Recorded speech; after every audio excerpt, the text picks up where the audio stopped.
They say small towns keep their skeletons in the attic. Well, our school had a whole closet.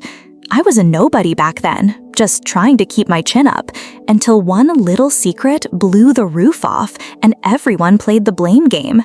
By the end of tonight, you'll hear what we tried to sweep under the rug and why it still feels like a bad dream. Who would you have believed? The image that never leaves me isn't some big cinematic explosion. It's the hum, the low electric thrum of the fluorescent lights in the empty B-wing hallway after dark.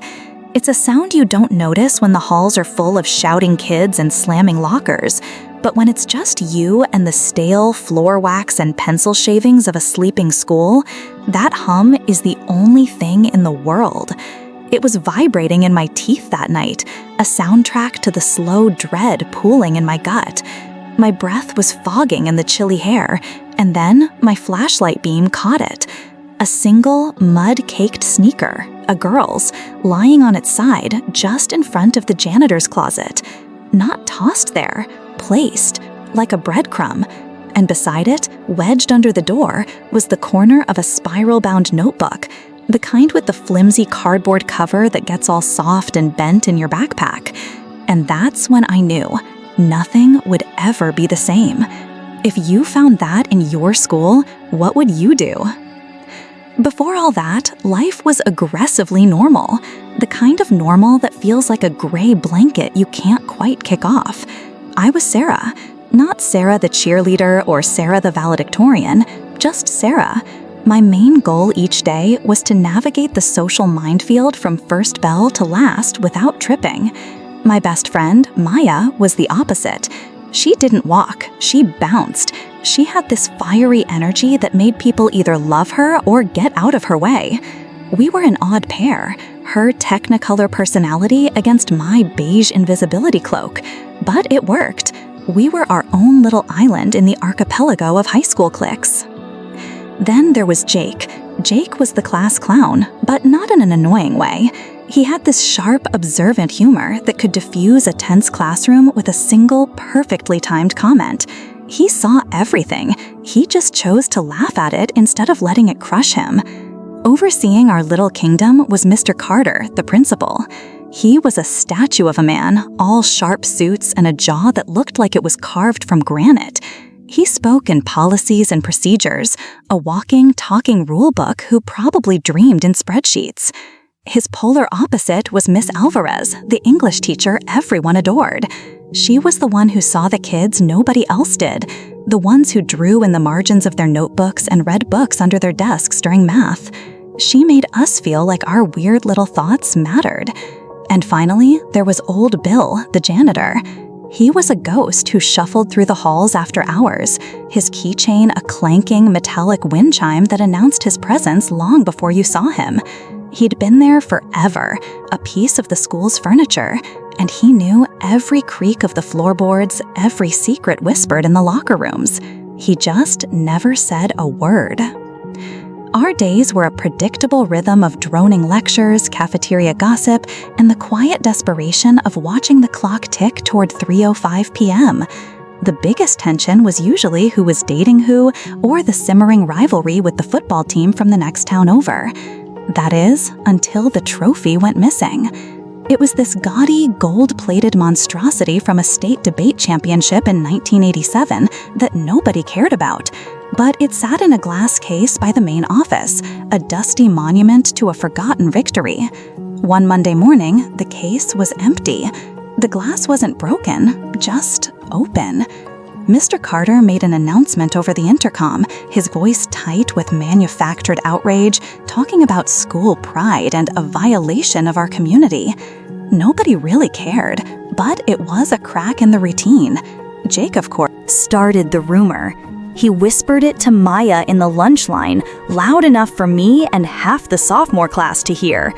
I heard old Bill hawked it for booze money. He stage managed a gasp. Scandal.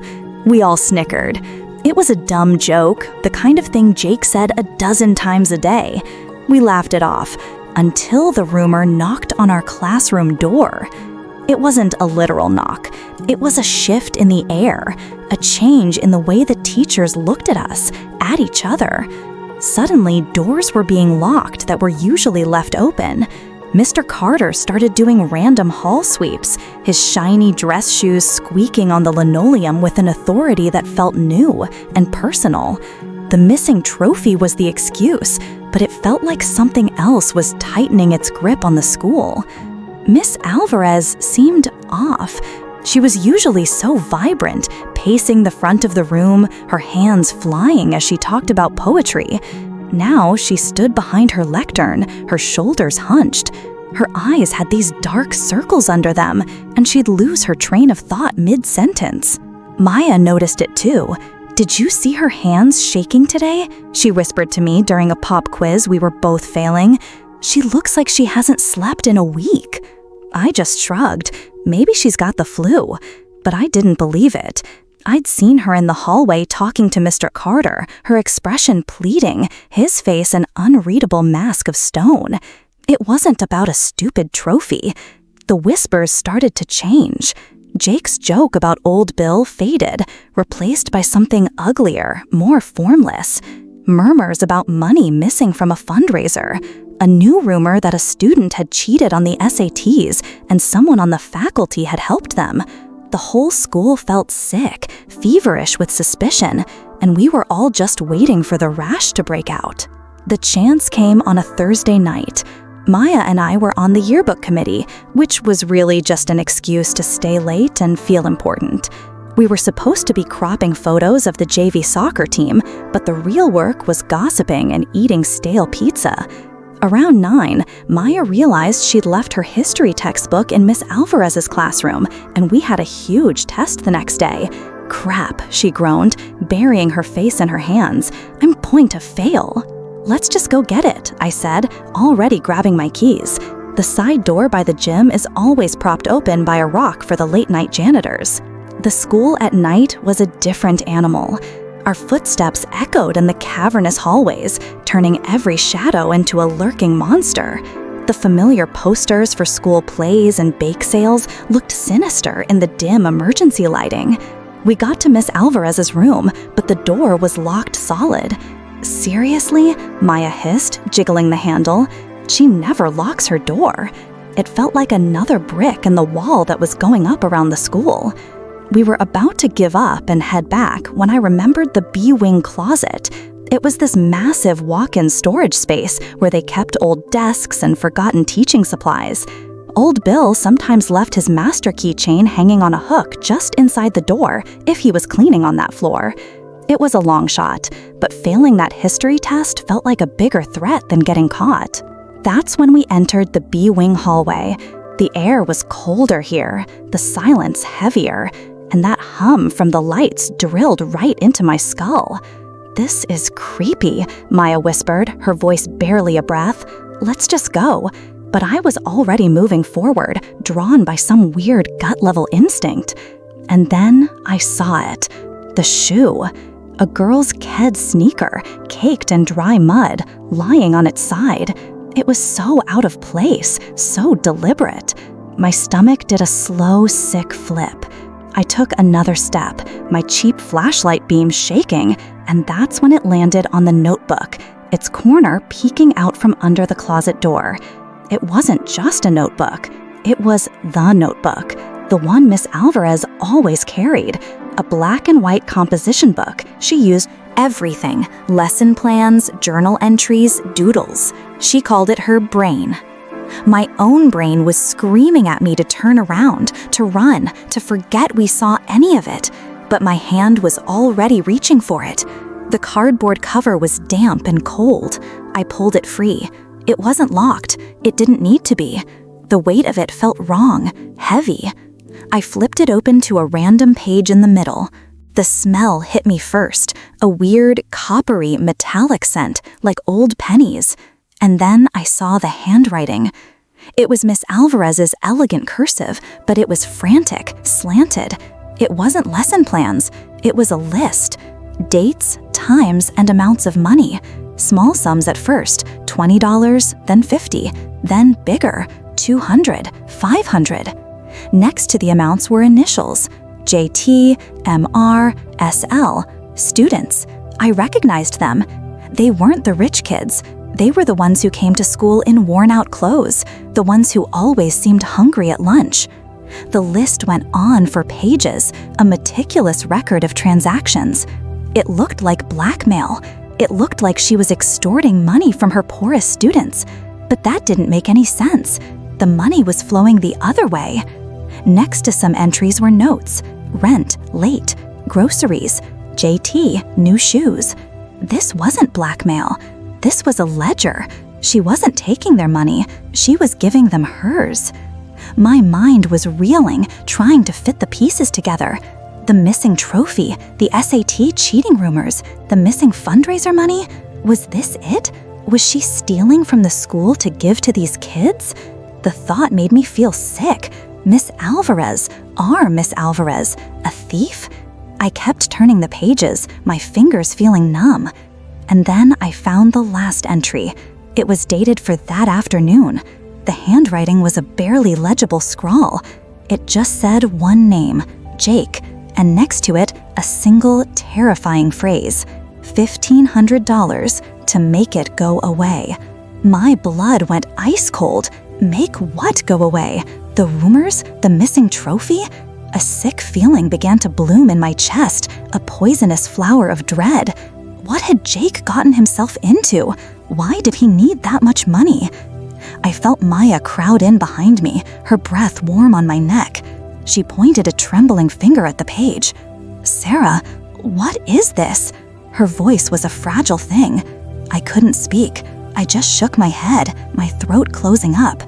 This was bigger than a missing trophy. This was about secrets that could destroy people, a teacher's career, a student's future, family secrets that had been buried for a reason.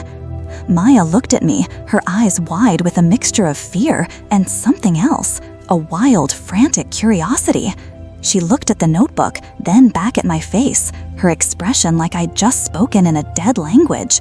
Then she whispered the name, Jake. The walk back to the yearbook room felt like wading through deep water. Every step was heavy, deliberate. We didn't speak. The notebook was in my backpack, a toxic weight against my spine. When we got back, the pizza was cold, the computer screens glowing with pictures of smiling, oblivious students. It felt like a scene from another lifetime. We just stared at each other. "We have to tell someone," Maya said finally, breaking the silence. Her voice was too loud in the quiet room. "Tell who, Maya?" I shot back, my own voice a harsh whisper. "Mr. Carter? We were snooping around after hours. We broke into a locked closet to find this. They'll expel us before they even listen." "So we just do nothing?" she asked, her eyes flashing. "Sarah, this is Miss Alvarez, and Jake. He's in some kind of trouble, and she's, what, bailing him out? Stealing for him? We can't just pretend we didn't see this." The next morning, the school felt different. The air was thick with unspoken words. Miss Alvarez wasn't there. A substitute, a flustered-looking woman who couldn't control the class, was reading from a textbook in a monotone. The official story was that she'd called in sick, but we knew better. Later that morning, Mr. Carter's voice crackled over the intercom. Intercom, calling me and Maya to his office. My heart hammered against my ribs. Did he know? Did someone see us? His office was sterile and imposing, the giant oak desk a barrier between him and the world. He didn't ask us to sit. He stood with his hands clasped behind his back, looking out the window at the football field. He looked tired. "I heard a rumor you two were working late last night," he said, his voice calm, measured. It wasn't a question. "Some of the night staff thought they saw lights on in the B wing." He turned to face us, his eyes pinning us to the spot. "You didn't see anything unusual, did you?" The lie was on the tip of my tongue. "No, sir, we were just in the yearbook room." But Maya, bless her impulsive, reckless heart, spoke first. "We know about the notebook." The change in him was instantaneous. The calm composure evaporated, replaced by something sharp and dangerous. It was like watching a mask crack. "What notebook?" he said, his voice dropping an octave. "Miss Alvarez's," I added, finding my voice. "We found it." He was silent for a long moment, studying our faces. He wasn't angry, he was calculating. He finally walked over to his desk and sat down, leaning forward on his elbows. "Miss Alvarez is a dedicated teacher," he said slowly, his words chosen with surgical precision. "She sometimes gets over-involved with her students' problems. She has taken a few days of personal leave to deal with a family matter. The notebook you found was a private journal. It would be a great disservice to her and to the students mentioned in it if its contents were to become public knowledge." It was a threat, thin as tissue paper, but just as effective. He was telling us to bury it, to shut up. We left his office in a daze. He hadn't confirmed anything, but he hadn't denied it either. He'd wrapped the whole thing in a neat little package of privacy and personal leave. But the fear in his eyes told a different story. He was terrified. As we walked down the hall, the rumor was already spreading, twisting itself into new monstrous shapes. Someone had seen Miss Alvarez's car at the school late last night. Someone else saw her arguing with Mr. Carter. By lunchtime, the whole school was buzzing. She'd been fired, she'd been arrested, she was having an affair with a student. The match had been lit, and the dry grass of our high school was catching fire. That afternoon, we saw Jake. He was leaning against his locker, trying to look casual, but his knuckles were white where he gripped his backpack strap. His usual easy grin was gone, replaced by a tight, strained line. He saw us coming, and his eyes darted around like a cornered animal. "Jake, we need to talk," Maya said, her voice firm. "Nothing to talk about," he mumbled, not looking at us. "We saw the notebook, Jake," I said quietly. "We saw your name." He finally looked at me, and his eyes were hollow. All the humor, all the light, it was just gone. "You don't know anything," he said, his voice rough. And then the bell rang, and he was gone, disappearing into the flood of students. As we headed to our next class, we passed Miss Alvarez's empty room. The door was ajar. And just for a second, I saw old Bill inside, sweeping up. He paused and looked up at us, his gaze lingering for a moment longer than necessary. Then he went back to his work. A late-night phone call came that evening, an unknown number. It was Miss Alvarez. Her voice was shaky, strained. "Sarah, please, you have to stay quiet. You don't understand what's at stake. Please, just for a few more days. Don't say anything." She hung up before I could reply. The next day, Jake wasn't at school. His mom called him sick. But later, Maya got a text from a friend who swore they saw him going into the police station with his parents. Then, just as school was letting out, he reappeared. He walked right past us in the parking lot, his face pale and set. When he came back, his eyes were different, and his phone was gone. The next few days were a special kind of hell. Our small town suddenly felt claustrophobic, the walls closing in. The school was a pressure cooker, and my friendship with Maya was starting to crack under the strain. She was a crusader, convinced that bringing the truth to light, no matter how ugly, was the only answer. "We have to go to the school board," she insisted one afternoon, pacing my bedroom floor. "Or the newspaper. Carter is covering this up, Sarah, and Jake is in trouble. Miss Alvarez is in trouble. We're the only ones who can do anything." "And say what, Maya?" I shot back, hugging a pillow to my chest. The notebook was hidden under my mattress, a cancerous lump I could feel even through the springs. That we think our favorite teacher is stealing school money to pay off a blackmailing student? That the principal threatened us into silence? They'll turn it around on us so fast our heads will spin.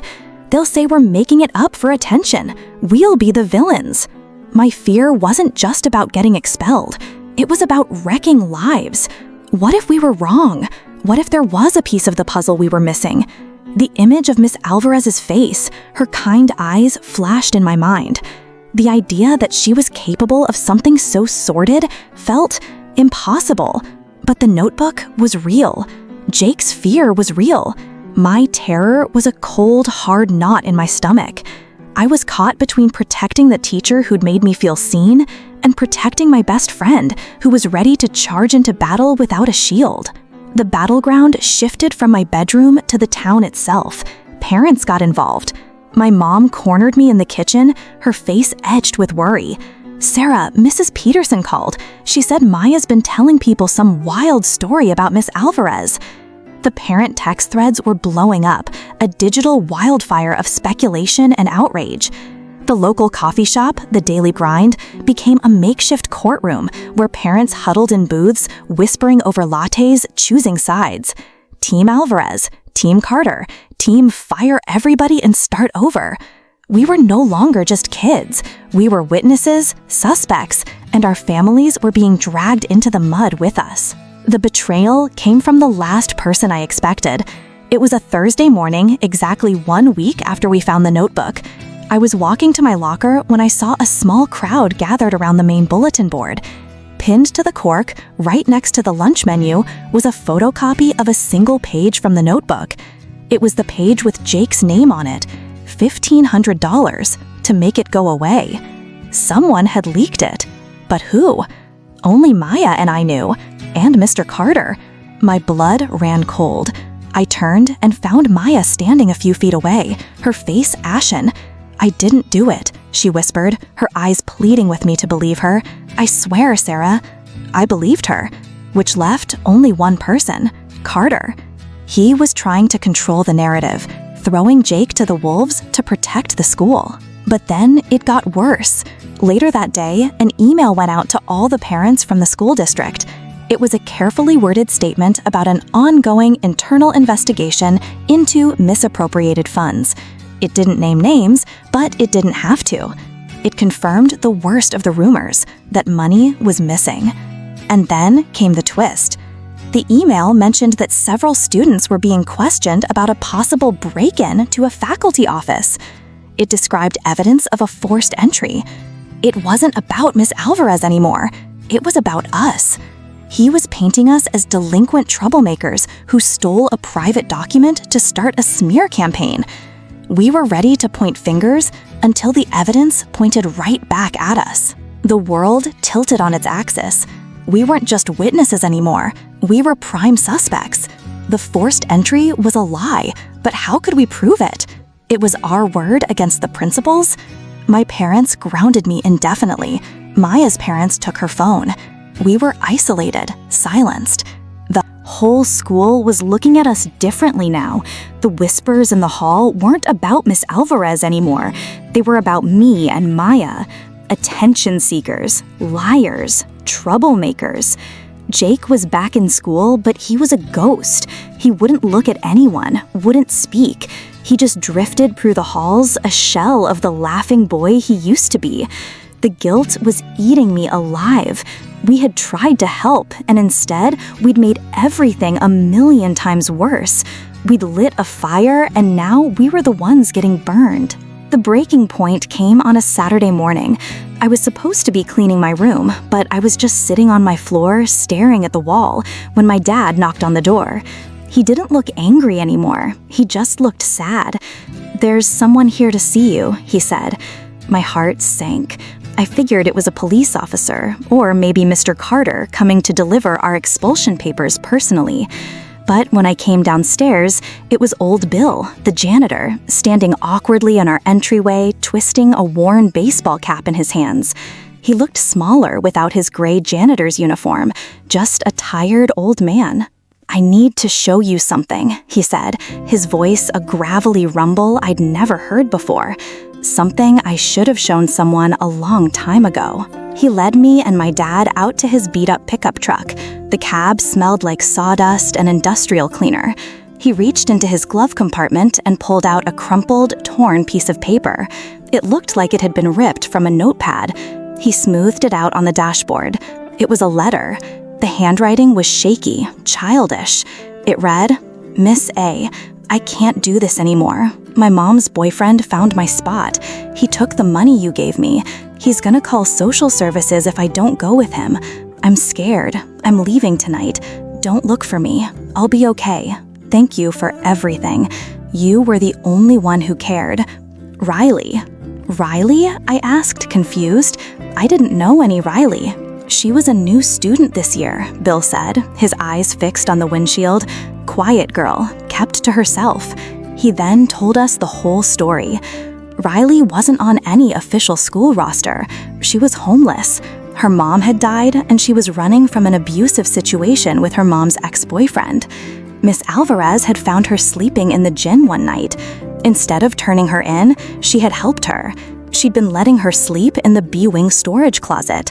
The ledger in the notebook wasn't blackmail or theft. It was a record of every penny of her own money she had spent on this girl.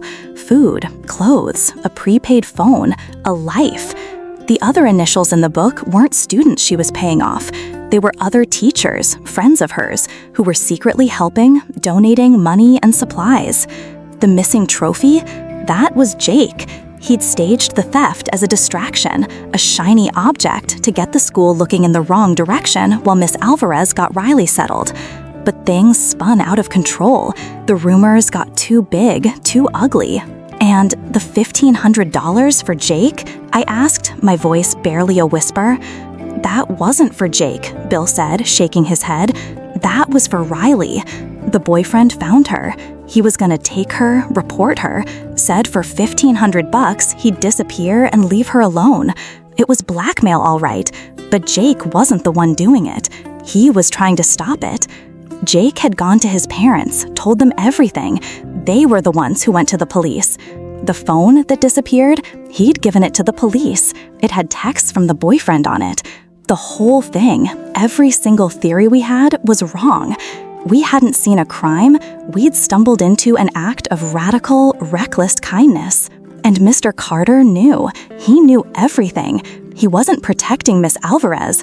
He was protecting the school from a lawsuit, from a scandal. A homeless student living in a closet, a teacher paying blackmail money, the liability was astronomical. So he created a new narrative. Missing funds, a break-in, delinquent students. It was a cover-up, but not for the crime we imagined. He was burying an act of compassion because it was messy and dangerous. If that was true, then everything we'd been angry about was only half the story. The truth felt like a physical blow, knocking the wind out of me.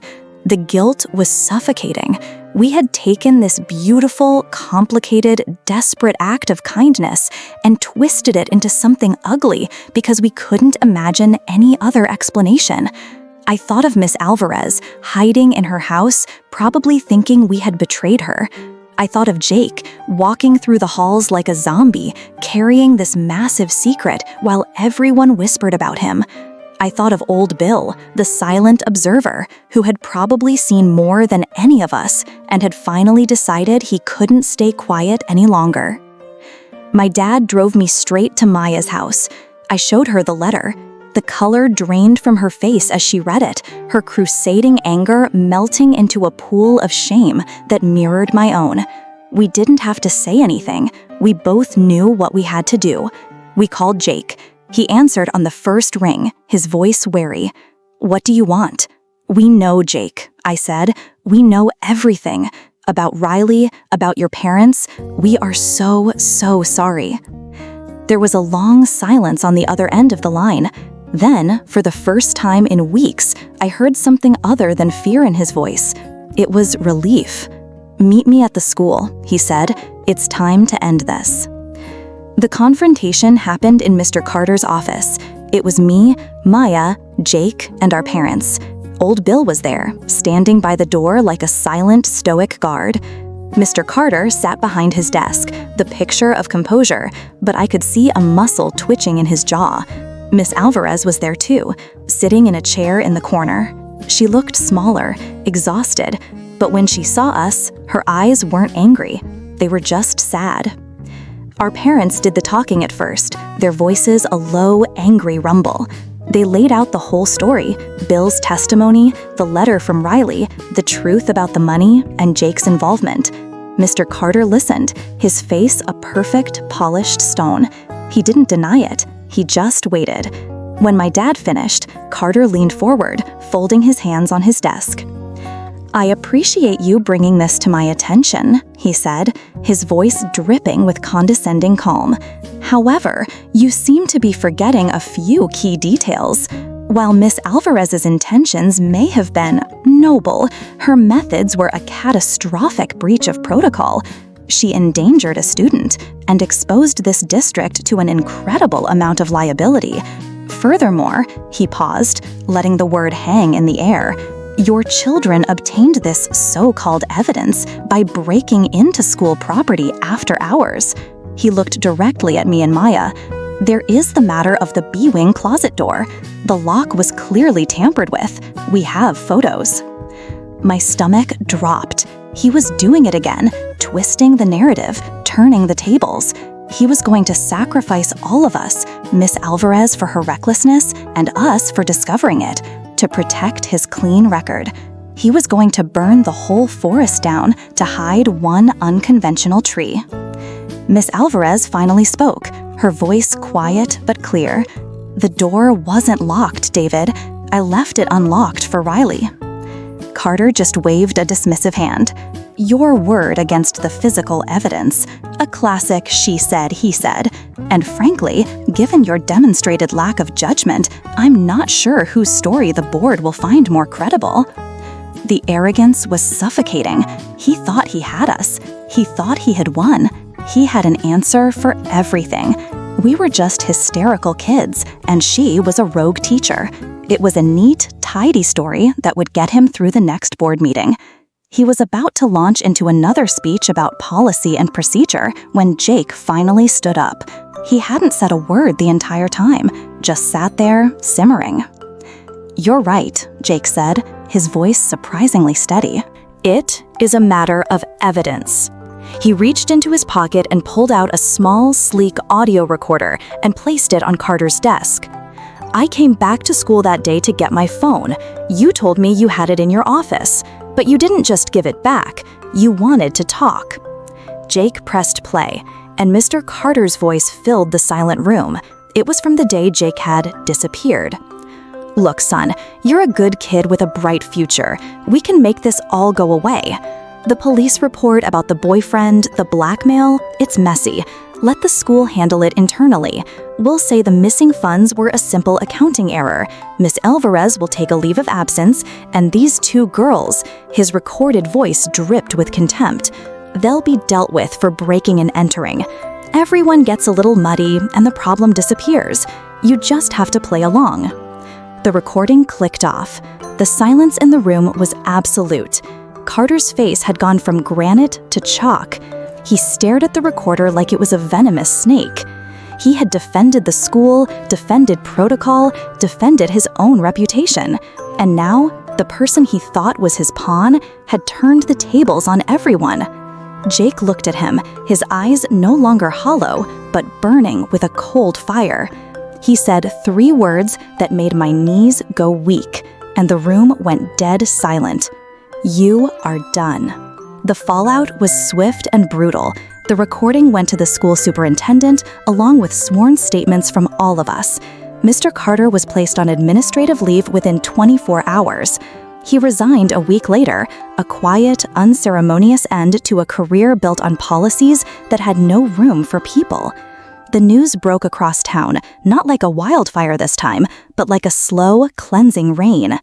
The story of Riley came out. Social services located her with a distant aunt in another state. They were working on getting her into a stable home, getting her back into a real school. It wasn't a perfect happy ending, but it was a beginning. Miss Alvarez was also put on leave, pending a board investigation. The community was torn. Some saw her as a hero, a teacher who did what the system wouldn't. Others saw her as a reckless liability who put a child in danger. Letters to the editor were written. Heated arguments broke out at the grocery store. Our town had to look at itself, at the kids who fall through the cracks, and decide what doing the right thing actually meant. Was it following the rules, or was it breaking them to save someone? There was a sort of small justice. The charges of breaking and entering against me and Maya were dropped. Jake was hailed as a quiet hero, though he hated the attention. The school board eventually cleared Miss Alvarez, citing extraordinary circumstances, but they issued a formal reprimand that would follow her for the rest of her career. A public apology was made by the superintendent at a packed school board meeting. He talked about new protocols, about better support for at-risk students. It felt hollow, a corporate response to a deeply human crisis, but maybe it was a start.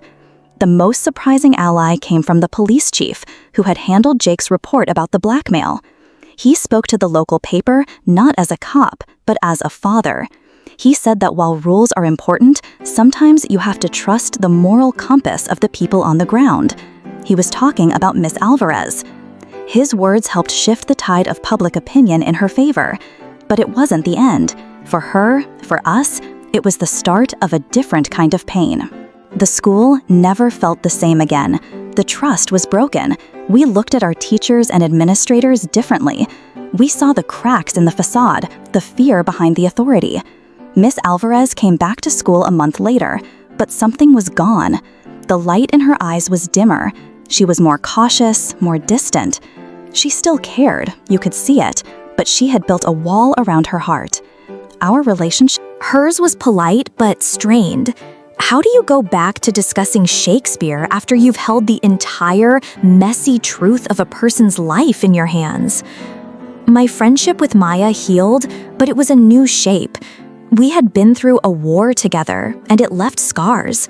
We'd seen the worst in each other, her reckless zeal, my paralyzing fear. But we'd also seen the best. We learned to talk, really talk, about the gray areas, about the fact that doing the right thing is rarely easy or clean. Jake was changed too. He was still funny, but his humor had a new edge to it, a depth it didn't have before. He didn't just see the absurdity in things anymore. He saw the humanity. He stopped being a class clown and started being a leader. I wasn't a nobody anymore. The girl who just wanted to be invisible had been seen by the entire town. It was terrifying, but it was also freeing. I found my voice in that principal's office. Years later, it still doesn't feel completely real. It feels like a movie I watched, a story that happened to someone else. The memory of that hallway, that electric hum, the weight of that notebook, it's all still there, just beneath the surface. I sometimes wonder what happened to Riley. I hope she found peace. I think about Miss Alvarez, a good woman who made a hard choice and paid a price for it. I think about how a single secret, born of desperation and kindness, almost tore our small world apart. We tried so hard to sweep it under the rug, to create a simple story with good guys and bad guys, but the truth was so much more complicated than that. It was just people, messy and flawed, trying to do their best in a world that doesn't have easy answers. Have you ever seen your own school fall apart over a secret? When the rumors started flying, who did you believe? Tell me in the comments. I need to know I'm not the only one who's seen the skeletons fall out of the closet.